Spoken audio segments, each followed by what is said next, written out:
The two careers that I chose to do my research paper over were an activity director and a recreation therapist.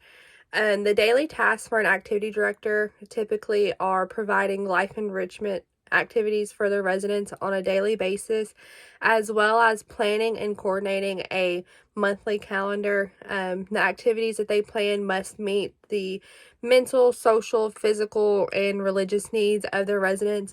So they must have a very well-rounded calendar every month. Um, they also are responsible for communicating changes in behaviors or care needs to the nurse or the supervisor or whoever it may concern.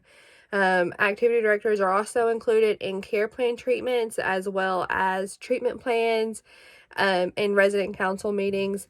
Recreational therapists are responsible for treating physical and mental disabilities in their patients while using recreational based techniques.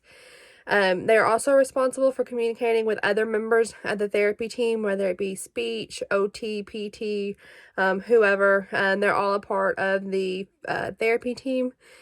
They must also adhere to all local, state, and federal regulations that go with the facility that they're working in.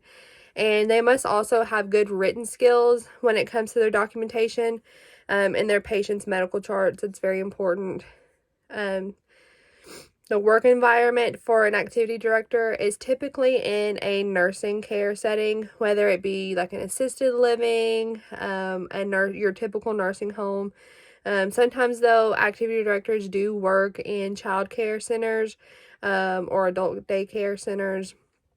Recreational therapists, they pretty much go wherever the need is.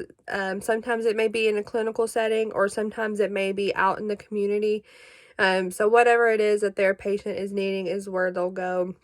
If it's like a young person needing some recreational therapy, they may go to like a Parks and Rec center. Or if it's an elder person, they may go meet that elder person in the facility that they're working in, like a nursing home, things like that. To be an activity director, you typically don't need any kind of college degree. However, you do need a high school diploma, and usually you do need about 2 years of experience, of relevant experience, whether it be in a nursing home, whatever. Some states, though, do require you to be nationally certified through the NCCAP as a activity professional. And the NCCAP is the National Certification Council for Activity Professionals. On the other hand, recreational therapists typically do need a bachelor's degree, and they must be credentialed as a certified therapeutic recreation specialist through the National Council for Therapeutic Recreation Certifications. Most employers also prefer to hire recreational therapists who have received their basic life support certification along with their CPR certification.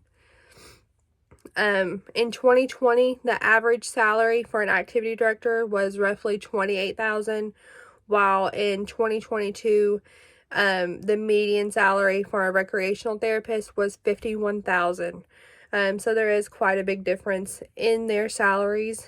The regional outlook: by 2030, the employment of activity directors is projected to grow 57,000 jobs, which is about a 16% increase. So, the population is constantly aging, so that job is always going to be in demand, especially since all nursing homes in the U.S. are required to have an activity professional on hand. The job outlook for recreational therapists is expected to grow just about 4% from 2022 to 2032, which is about the average of all occupations according to the U.S. Bureau of Labor Statistics. My final thoughts: it was pretty fun to compare these two occupations, especially since I am a current activity director. I work in an Alzheimer's unit here in Bowling Green. So it's interesting to compare the two jobs and see how they're very similar, but yet one may pay more than the other. The biggest difference is that, as I said before, activity directors are required in every nursing home facility, whereas recreational therapists are not. So it just depends on the facility and what the regulations are and who they hire to have in their building. Both occupations, though, do have they do share a common goal, which is to enhance the lives of the individuals that they serve.